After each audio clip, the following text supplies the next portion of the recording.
Hi everyone, welcome to my 12 Days of Christmas Watercolour Trees Challenge. Today we are on day 8 and we are doing this lovely sunset, cool winter tree scene with a few birds. Okay, so for today's winter tree scene, and there are 2 extra tools that I need you to have. A pen lid, or you can have a bit of plastic bank card, and some wool chopped up into little bits ready to go. So I've got those here. I'm on a piece of Saunders Waterford. It is 5 by 7 inches and I have my usual Cotman palette. I'm going to go with a lovely winter scene and show you some different ways to get some nice hedgerows today. Okay, so I'm going to get a sky in first of all. So with my round number 10, I'm coming over about half of the page. I'm popping plenty of water on. Got some cerulean blue, so dipping into some cerulean blue. And we're going to go for a nice wispy sky. One of those sort of cold morning skies. So I'm going to stick with some cerulean blue. And rinse my brush off. If you haven't got any of these colours, choose an alternative that's near it. Cobalt blue would do nicely. So this is a little bit of cadmium yellow. Raw sienna would be a good choice as well. So we're just going to give a little bit of warmth. We're not mixing these colours together, so I don't want a green in the sky. So one half I've sort of wisped through cerulean blue. The other half I've wisped through cadmium yellow. So I'm going to swap down to a number 6 now and I'm going to come into some rose. So I swap down to a number 6 because I don't want it to go too far. I want to come in and create this wispiness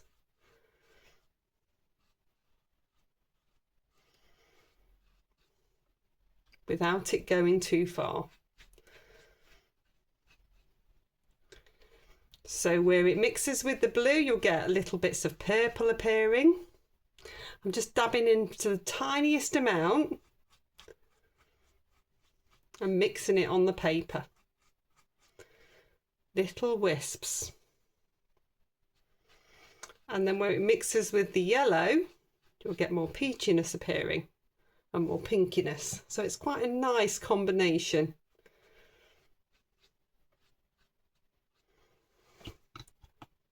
And then I'm going to take some ultramarine blue into my palette over here. I want a little bit of a grey, and to make a grey you want ultramarine blue, burnt sienna, or you can use burnt umber, and then I'm just going to warm that grey up with a little bit of rose. So what I'm going to end up with is a nice warm grey. And then I'm going to come along and create some distant trees.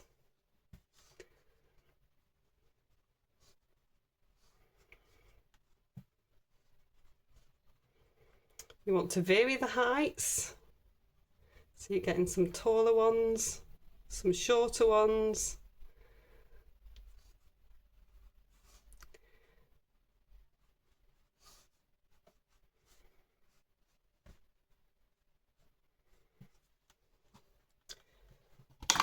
Okay, I'm going to dry that one off. Okay, so that's nicely dry. I'm going to come on and wet this bottom section now.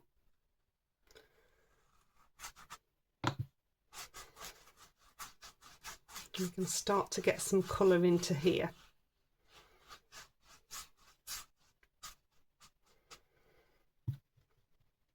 So I'm going to pick up a little bit of the cadmium yellow to start with. We're going to run that just towards the back.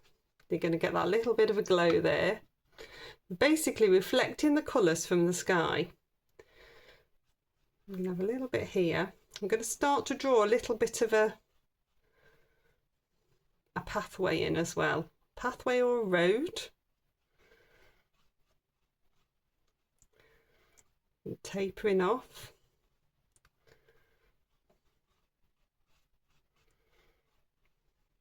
It'll appear as I'm doing it. It's always good to watch these videos through first before you attempt them. I'm going to take a little bit of the rose in.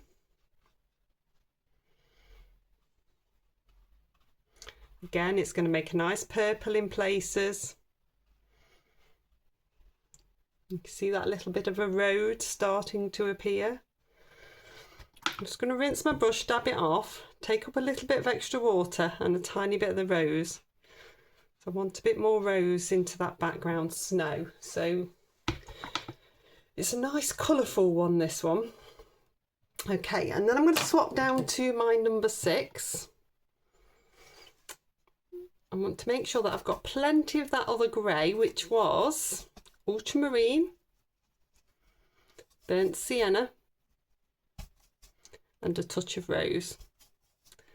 So I'm going to start with that one, and I basically want to start to get the hedgerow in. So I'm going to start to make a shape, dotting on, and I want it to be a little bit blurry, and then it's going to start to taper away. So as it goes further away, it's going to get smaller.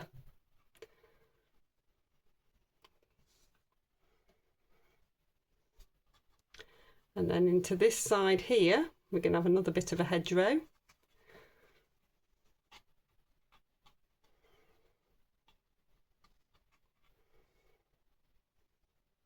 Coming in there.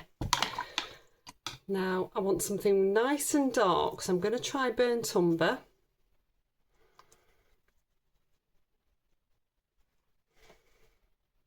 I'm going to dot some of that in. This is just getting us a bit of a base at this stage. And then I'm going to dip into some ultramarine. Remember, ultramarine and any brown makes a nice dark grey. And we're mixing bits on the paper.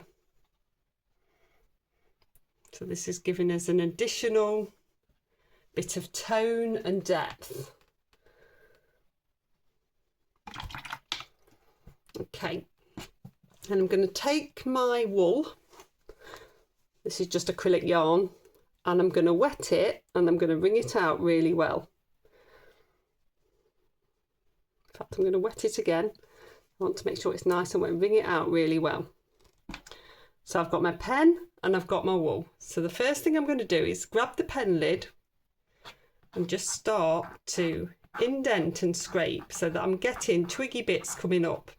So if you use the side of the pen, you'll get more of an indent and take the paint up. If you use the curvy bit, you'll get to pull some lighter bits. Both work very well for winter snow because you get the frostiness. And you just need to make sure you're doing these in different directions.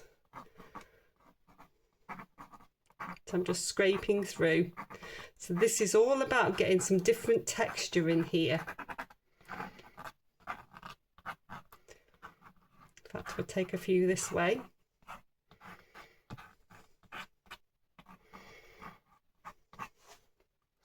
Okay, then this wool, we're going to lay it on like we would clean film.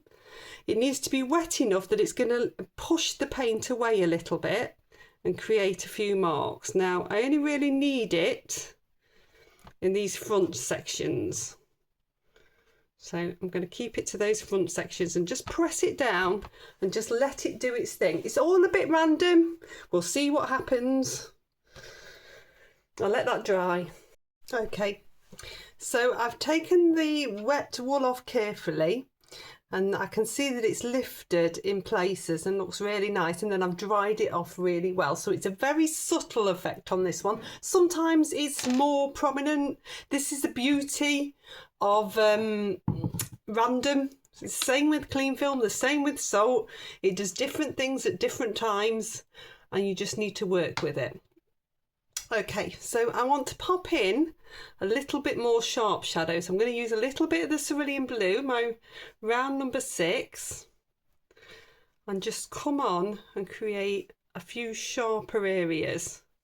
So this is on to dry now.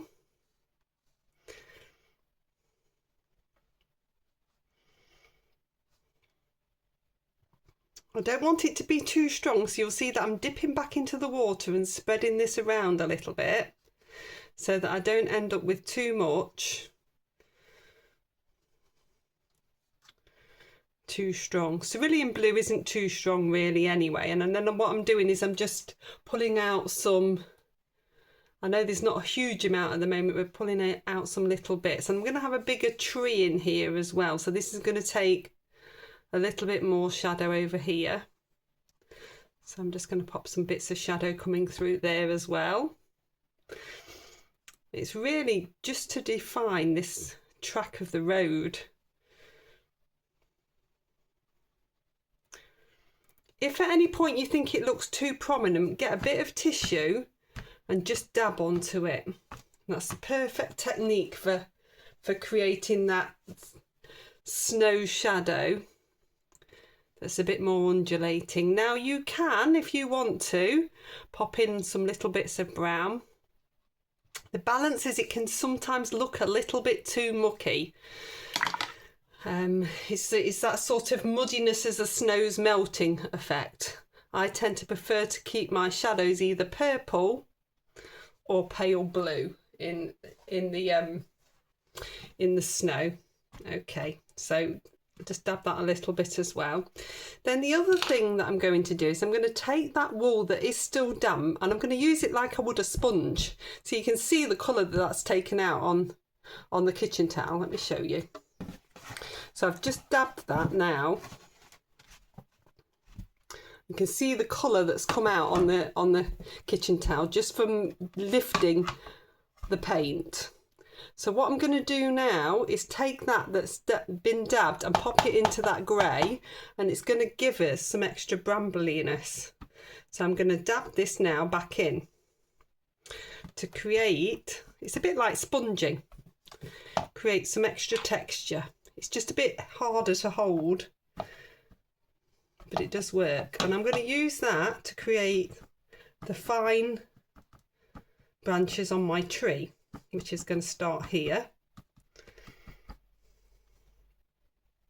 As with sponging, it soaks up very quickly. I'm going to use a bit of burnt umber as well, like we did on the hedgerow.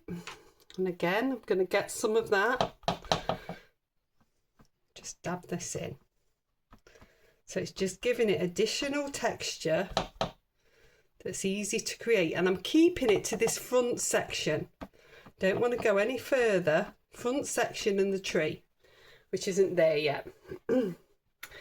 Okay, if I twizzle round, because I find it easier to paint my trees upside down, find my rigger. I'm going to come into the burnt umber. We're going to get a little bit of a trunk and some branches coming off. Now that looks a little bit too brown, so what I'm going to do is take a mix of the ultramarine and burnt umber just to make it a bit darker. Don't want it to be too warm and stand out too much. So I'm going to come over that now. So this is just a little bit greyer of a mix.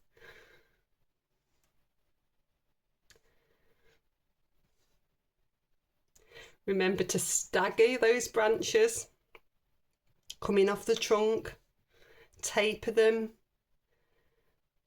rest on your little finger and try your best to get the thinnest branch you can. It's all practice. This exercise and this challenge is going to give you so much more practice on trees, as well as being a lovely thing to do at a festive time.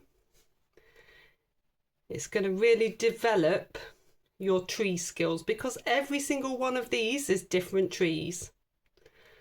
Different types of winter trees, fir trees, distant trees.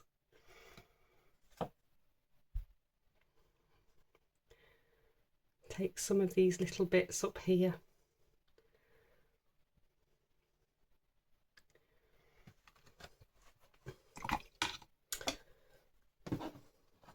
just going to twizzle that round to see what it looks like. Okay, just going to make a bit of a greyer mix just to bring onto the trunk. It still looks a little bit too warm.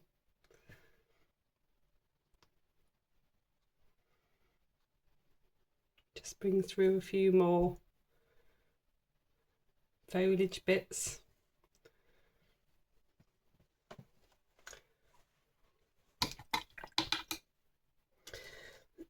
When you're looking towards the background, so I've rinsed my brush out and I'm picking up these bits of grey that are left. You can have a few little wispy bits coming out,